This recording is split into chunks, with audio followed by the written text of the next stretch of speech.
Right, నమస్తే. ప్రస్తుతం మనతో పాటు బీజేపీ సీనియర్ నాయకులు మాధవీలత గారు ఉన్నారు. మేడం, ఢిల్లీ ఎట్లా చూస్తారు? ఢిల్లీలో బీజేపీ జెండా ఎగరబోతుంది ఢిల్లీ కోటలో, ఎట్లా చూస్తారు? ఆనందోత్సవం కింద చూస్తా తమ్మి. అసలైన దీపావళి వచ్చిందని చూస్తా తమ్మి. మా రామరాజ్యం స్థాపనకి రెండో అడుగు ముందుకు వెళ్ళిపోయింది. ఒక మహారాష్ట్ర అయిపోయింది, ఇదైంది. అంటే జనవరిలో సంవత్సరం అయింది తండ్రి అయోధ్యలో రామరాజ్య స్థాపితమయ్యి. దానికి అద్భుతంగా రాముడు మాకు ఇంకొక గిఫ్ట్ ఇచ్చిండు, బహుమానం ఇచ్చిండు. ఢిల్లీ గెలిపించి, న్యాయం గెలిచే, ధర్మం గెలిచే. అంటే ఢిల్లీలో ఉన్న ఏదైతే గత ప్రభుత్వం అటు సీఎం కానీ డిప్యూటీ సీఎం వాళ్ళ సీట్లు కూడా ఓడిపోయిన పరిస్థితి. సో ఎట్లా చూడొచ్చు అంటారు? ఎట్లా చూడొచ్చు అంటే, నువ్వు సీఎం పోస్ట్లో ఉన్నా, డిప్యూటీ సీఎం పోస్ట్లో ఉన్నా, ఏంది మళ్ళీ చెప్తా చూడు, నువ్వు సీఎం పోస్ట్లో ఉన్నా, నువ్వు డిప్యూటీ సీఎం పోస్ట్లో ఉన్నా, నీవు రాజ్యం గెలిచినావని నన్ను అనుకున్నా, విధవ పని చేసి, తప్పు పనులు చేసి, అన్యాయం పనులు చేసి, అక్రమాలు చేసి, ఆడోళ్లను కొట్టి, మందుబాటుల మీద డబ్బులు తిని, స్కాములు కొట్టి, అగ్గిపెట్టే ఇంట్లో నుంచి గంత పెద్ద ఇంటికి ప్రజల డబ్బు తీసుకెళ్ళి నువ్వు కట్టి ఇల్లు కడితే ఏదో ఒక రోజున అది సర్వనాశనమై కూలిపోతుంది. దానికి ఢిల్లీయే సమాధానం.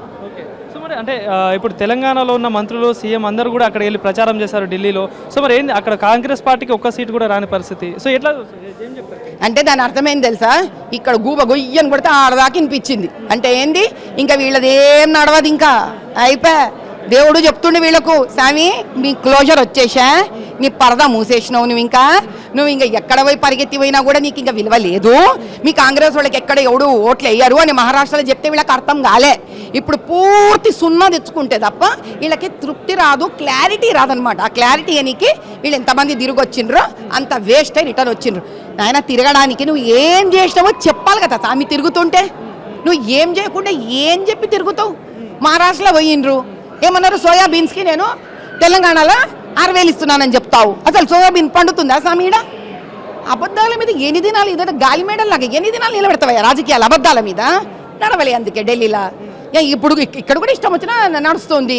బీసీలకు అన్యాయం జరుగుతుంది.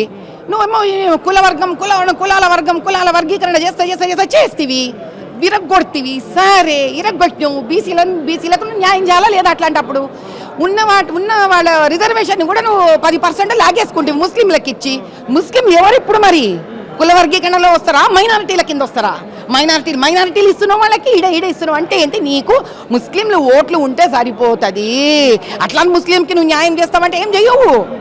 ఆ ముస్లింలకు కూడా న్యాయం చేయవు. ఎందుకంటే వాళ్ళకి ఏమో చేసిండు అంటారు. ప్రతిసారి వాళ్ళని కూడా పిచ్చోళ్ళని చేసి ఆటలు ఆడిస్తుంటారు. ఒక దినం ముస్లింలకు కూడా అర్థమైపోతుంది ఈ సంగతి.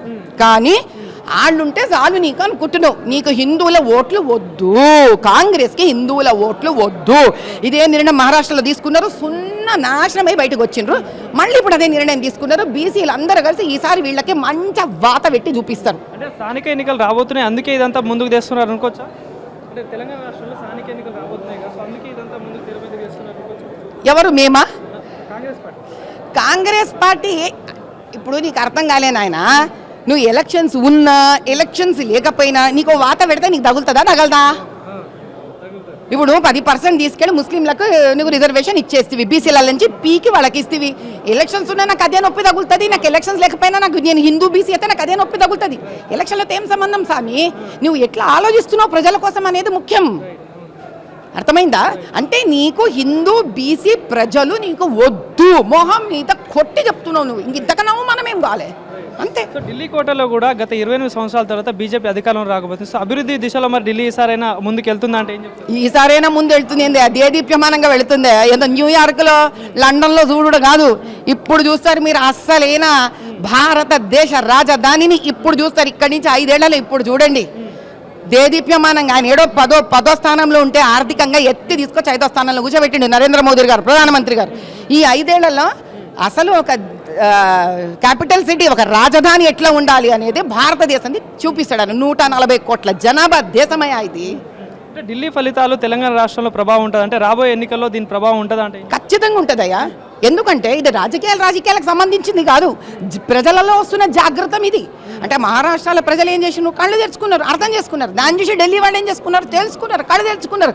దాన్ని చూసి తెలంగాణ వాళ్ళు ఏం చేస్తారు, కళ్ళు తెలుసుకుంటారు. అందులో మన బడ్జెట్ కూడా మంచిగా అందరికీ ఒక రకంగా చాలా లాభమే. చదువుకునే పిల్లలకి, గ్రాడ్యుయేట్స్కి లాభమే, నీకు టీచర్ల కమ్యూనిటీకి లాభమే. ఆ 10% కూడా నీకు ఇన్కమ్ ట్యాక్స్ తగ్గిపోయా.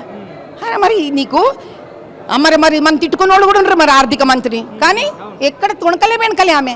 నీట్గా చేసుకుంటే ఏ కాడికి వచ్చింది ఈరోజు అంటే ఈరోజు అందరూ మనని ఇష్టపడే పరిస్థితికి వచ్చిండ్రు వాళ్ళంటే అందరూ అంటే ఎవరు సామాన్య ప్రజలు ఒక ఓటర్ కాబట్టి ఎవడెవడికొచ్చేసే అవసరం లేదు భారతదేశంలో భారతీయ జనతా పార్టీ ఓటర్కి ఏది మంచో అది మాత్రమే ఆలోచిస్తారు అది మాత్రమే చేస్తారు థ్యాంక్ యూ